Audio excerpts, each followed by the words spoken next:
કેમ પડશે કે ચાંદીપુરા ચાંદીપુરા માખી આપણે બટકું ભર્યું છે, તો જો માખી બટકું ભર્યું તો આવું નિશાન થઈ જાય, બરોબર છે. પછી બીજા નંબરમાં એના લક્ષણો છે, યાદ રાખજો. જો પહેલા નંબરમાં સખત તાવ આવે, એકદમ તાવ આવતો.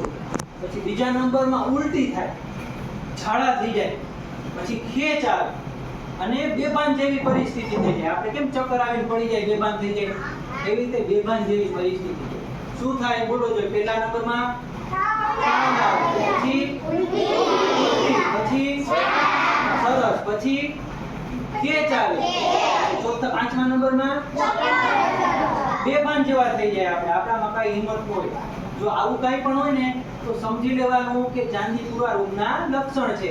તમે જ્યારે સ્કૂલે હોવ અને તાવ આવતો હોય કે ઝાડા ઉલટી થઈ જાય તો તરત સાહેબને કહેવાનું, બરોબર. અને જ્યારે ઘરે હોવ ત્યારે મમ્મી પપ્પાને કહેવાનું.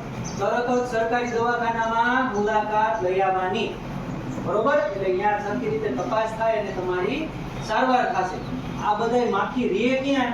તો કે જે કાચા મકાનો છે, આપણે જે સ્કૂલમાં બેઠા ની પાકું મકાન છે, જે કાચા મકાનો છે, ખાલી ઈંટું જ હોય, ચણતર ના કર્યું, પછી છાણાનું લીપેણું હોય, પછી માટીથી લીપેણું હોય, એવા ઘરમાં તિરાડો પડી ગઈ હોય, આવી જગ્યાએ આ માખી રહે.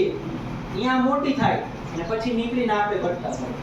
આનાથી બચવા માટે શું કરવાનું? આખી બાયના શર્ટ પહેરવાના, સુવાનું શેમાં? મચ્છરદાનીમાં સુવાનું. તો આપણે આનાથી બચી શકીએ. ખબર પડી ગઈ? કેટલી વસ્તુ ધ્યાન રાખવાની? શું શીખ્યા આપણે?